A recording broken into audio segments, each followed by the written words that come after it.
الصبح بدا من طلعته. لیکن تجھے پتہ نہیں کہ یہ کسی ماں کا بیٹا ہے، پتہ نہیں کسی بیوی کا شوہر ہے. ایک ہمارے دوست ہیں، بزرگ ہیں، ان کا داماد فوت ہو گیا، نشہ کرتا تھا. تو میں تعزیت کرنے ان کے گھر پہنچا تو کھڑے ہو گئے ہاتھ باندھ کے، کہنے لگے حضرت صاحب باقی ساریاں گلاں چھڑ دیو، صرف نشے تے تقریر کریا کرو. وہ جب جیتا تھا تو تب بھی اس کے بچے یتیم ہی تھے، یتیم ہی تھے. میری بیٹی جب میرے گھر آتی تھی اور میں اپنے پوتوں کے اترے کپڑے اسے پہننے کو دیتا تھا تو میرا کلیجہ پھٹتا تھا. اور میری بیٹی اس کی زندگی میں بھی بیوہ کی زندگی گزار رہی تھی. وہ میری بہوؤں کے اترے ہوئے کپڑے پہنتی تھی. کوئی دعا کرو، کوئی جلسے کرو، یہ لت ختم ہو جائے. اور کہنے لگا اب میرے وہ چلا تو گیا ہے، دادا دادی اس کے پہلے کوئی نہیں، چچا ہے کوئی نہیں، جب تک تو میں زندہ ہوں ان نواسوں کو کوئی روٹی کا لقمہ، کوئی کپڑا مل جائے گا. لیکن سوچتا ہوں میں بوڑھا ہوں، مر گیا تو ان کو کوئی پوچھے گا بھی نہیں، کون ان کی خبر. اتنا ظلم اس قوم سے، اتنی زیادتی. اور آرام سے لکھ کر لوگ گزر گئے کہ یہ 70 لاکھ ہے، ان کا درد تو سمجھو، تکلیف تو سمجھو. 7 فٹ کا سونا جوان اور نشے کا عادی ہے تو کسی نالی میں پڑا ہوا ہے. اور میں نے کہا اس قوم کے ساتھ اس سے بڑا بھیانک مذاق کیا ہوگا. کوئی دانشور تھا بڑا ظالم، اس ظالم سے کوئی مشورہ لینے آیا. اس نے آ کے کہا تو بڑا ظالم ہے، بڑے کڑوے مشورے دیتا ہے، میرا ایک دشمن ہے، میں اس سے بدلہ لینا چاہتا ہوں، میرا دل کرتا ہے اس کا بچہ قتل کر دوں تاکہ وہ تڑپے. تو ظالم نے کہا اسے قتل نہ کر، وہ تو اس کا باپ 2-4 مہینے رو کے چپ کر جائے گا. پھر میں سخت سزا دینا چاہتا ہوں، مشورہ دے. تو اس نے کہا اس کے بچے کو نشے پہ لگا دے. جس کا بچہ نشہ کرے گا وہ باپ روز مرے گا، روز جیے گا، وہ ماں روز مرے جیے گی، نشے پہ لگا دے. اس قوم کے ساتھ سب سے بڑا ظلم یہ ہوا کہ ملت کا جوان نشے پہ لگ گیا، ڈرگز پہ لگ گیا. اتنے تباہ حالات ہوئے کہ جوان چڑھتی جوانیاں. اماں نے کتاب دے کے بھیجا تھا اور کالج سے واپس آئے تو نشے کے ٹیکے ہاتھوں میں پکڑے ہوئے، ٹیکے. اور آپ کے اس ملک کے اسلام آباد میں ایک دن میڈیا نے وہ خبر بھی وائرل کی اور وہ چیز بھی دکھائی لوگوں کو. 3 مہینے کا بچہ لے کے نشئی سڑک پہ آ گیا. اس نے کہا میرا نشہ ختم ہو گیا، میرا بچہ خرید لو، 2 پڑیاں دے دو. تو وہاں بیبیاں جو سن رہی تھی وہ بھی چیخے مار کے رو رہی تھی. یہ ظلم کیا اس قوم کے ساتھ. اور کرپشن کی لعنت نے اجازت دی سپلائی کرنے والوں کو کہ گلی گلی بھیجے، گلی گلی. انہوں نے کچھ تھوڑا ظلم نہیں کیا ان حکمرانوں نے. اور ہماری اپوزیشن اس کو نہ صرف اتنا پتا ہے کہ یہ جائیں اور ہم آئیں، اس سے زیادہ کوئی غرض نہیں. بھائی کرپشن کے خلاف نکلے ہو تم، نشے کے خلاف کس دن نکلو گے؟ جوئے کے خلاف کس دن؟ قوم تو مر رہی ہے نشے سے، اس کے خلاف میدان میں کب آؤ گے؟ صرف اتنا ہے کہ یہ جائیں اور ہماری باری آئے، اس سے زیادہ کچھ نہیں. جتنے مجرم وہ ہیں اتنے ہی تم بنتے جا رہے ہیں. اس لیے کہ اصل بات پر نہ وہ آتے ہیں اور نہ اصل بات پر یہ آتے.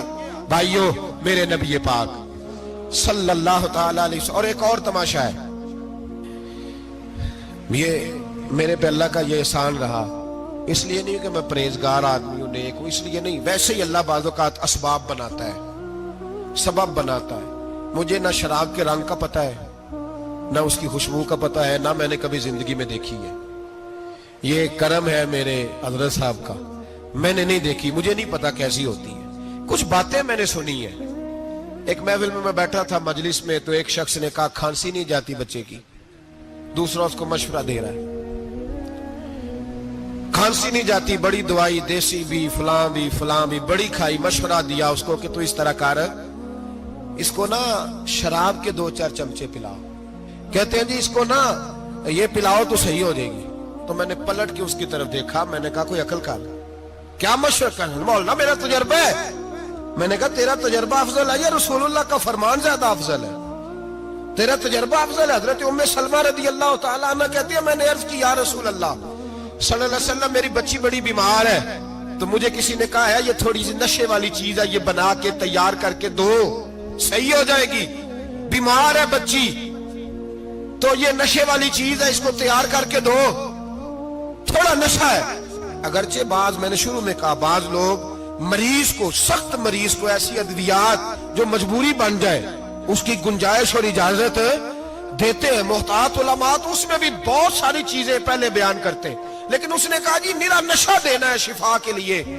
حضرت ام سلمہ کہتی ہے میرے نبی پاک نے میری طرف دیکھا، میری طرف، تو میں نے کہا یا رسول اللہ آپ کیا فرمانا چاہ رہے ہیں؟ تو نبی پاک نے فرمایا ام سلمہ کبھی ناپاک چیز میں بھی شفا ہوئی ہے، کبھی ناپاک چیز میں بھی، کبھی شراب اور خمر میں بھی شفا ہو سکتی ہے۔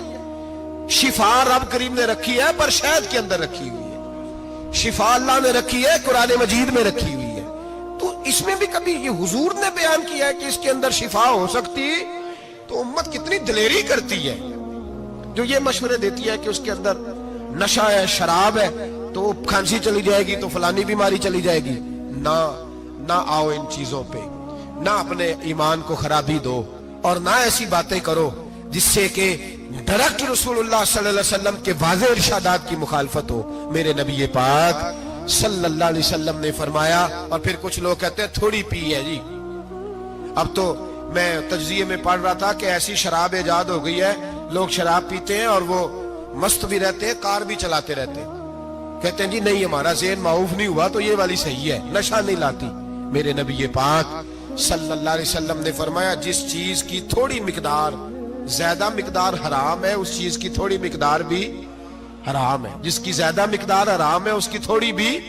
تو خمر اور شراب اگر فل پینا جائز نہیں تو تھوڑی پینا بھی جائز، یہ حرام ہے اور حرام تھی اور قیامت تک حرام ہی رہے گی۔ میرے نبی پاک صلی اللہ علیہ وسلم نے منع کیا اور حضور نے اظہار ناپسندیدگی فرمایا، فرمایا 40 دن تو عبادت ہی قبول نہیں ہوتی شراب پینے والے جب تک سچی توبہ نہ کرے۔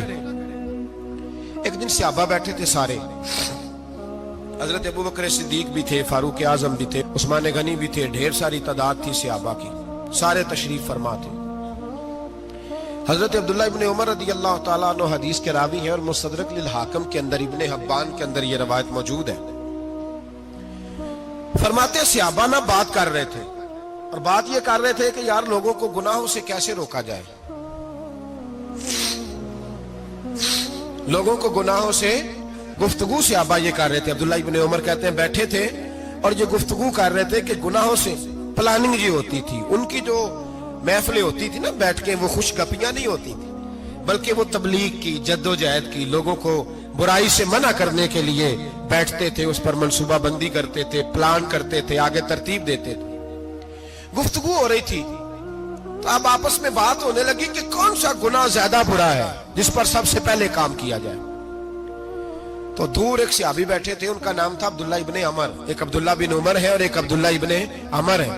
حضرت عبداللہ ابن عمر دور بیٹھے تھے، بڑے سمجھدار سیانے باریک بین آدمی تھے۔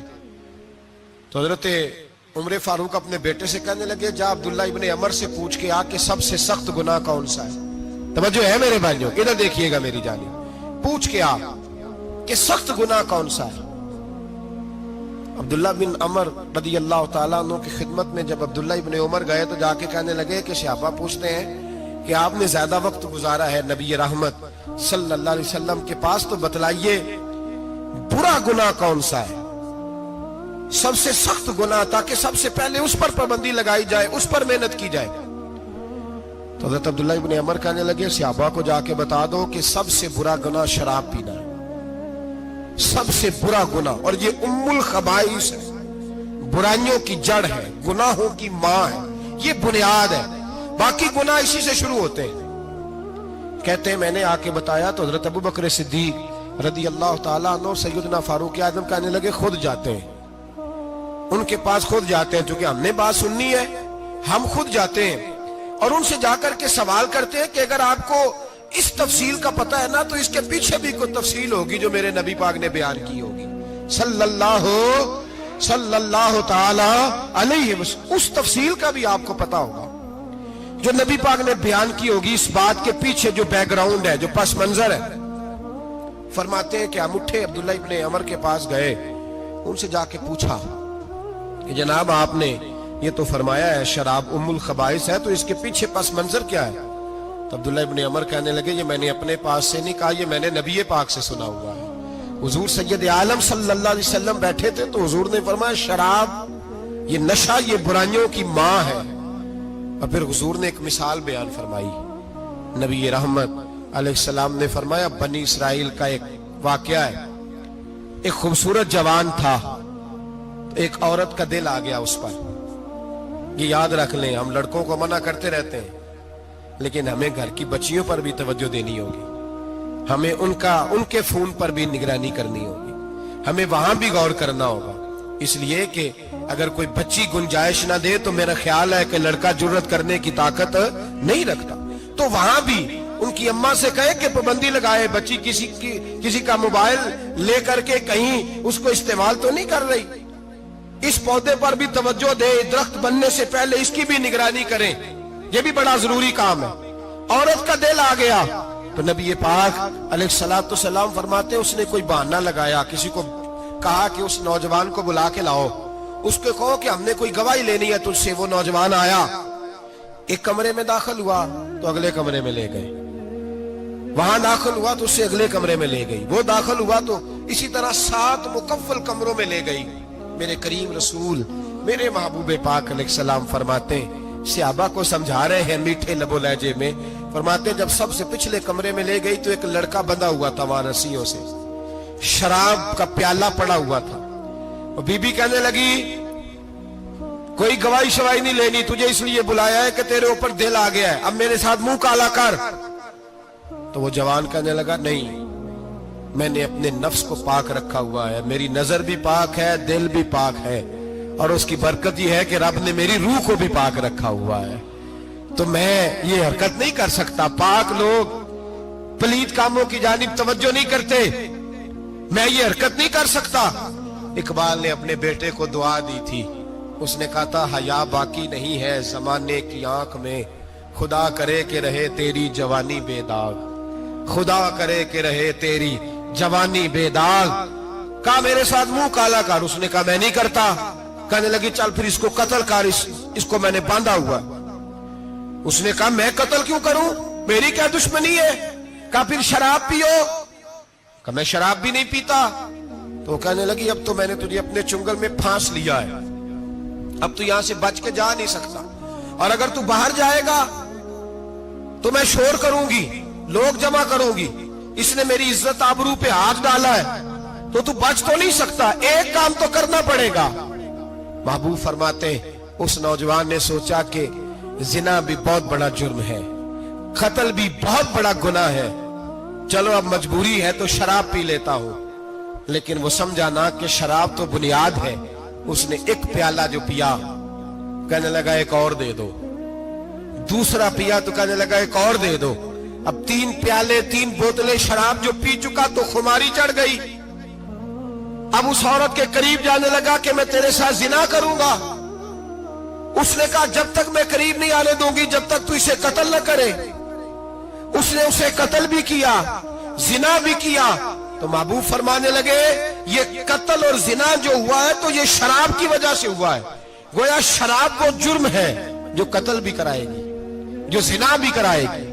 اور اگر آپ نشئی کو دیکھیں، اگر آپ شرابی کو دیکھیں تو کیا وہ ڈکیتیاں نہیں کرتا پھرتا، وہ چوریاں نہیں کرتا، وہ اپنی ہی ماں کا زیور نہیں بیچ آتا، وہ اپنی ہی بہن کا پڑا ہوا جہیز نہیں بیچ آتا، وہ اپنے ہی گھر میں ڈاکے نہیں ڈالتا، وہ اللہ کے گھر مسجد میں آ کر کے چوری نہیں کرتا، وہ صرف اس لیے کرتا ہے کہ یہ نشہ، یہ شراب، یہ ماں ہے گناہوں کی، یہ جڑ ہے۔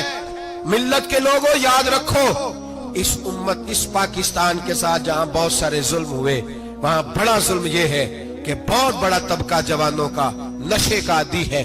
وہ نشہ انہیں عشق مجازی اور عورتوں کے عشق کی جانب لا رہا ہے، وہ نشہ چوریاں کرا رہا ہے، قتل کرا رہا ہے، ڈکیتیاں کرا رہا ہے۔ بہت بڑے ظالموں نے بہت بڑے ہاؤس بنائے ہوئے ہیں جن کے اندر شراب فراہم کی جاتی ہے، نشہ دیا جاتا ہے۔ میں نے تو ایسے ایسے لفظ سنے کہ الیکشن کے دنوں میں ووٹ لینے کی خاطر سیاستدان انہیں نشہ فراہم کرتے ہیں، انہیں باندھ کے رکھتے ہیں، روز تمہیں پڑیا ملے گی، ووٹ ہمیں ڈالنا، اتنا ظلم اتنی زیادتی، اتنا جبر، ایک انسان کے ساتھ کھیلنا. لوٹ آؤ، پکڑو ان کا دامن، اپنے گھروں کو بچاؤ، اپنے دوستوں کو بچاؤ. جاگو جاگو امت کے لوگوں، جاگو. میرے نبی پاک صلی اللہ علیہ وسلم کے کلمہ گو لوگوں کو بچاؤ. ان پر اگر سختی کرنی پڑتی ہے تو کرو، پیار کرنا پڑتا ہے تو کرو، محنت کرو، جدوجہد کرو.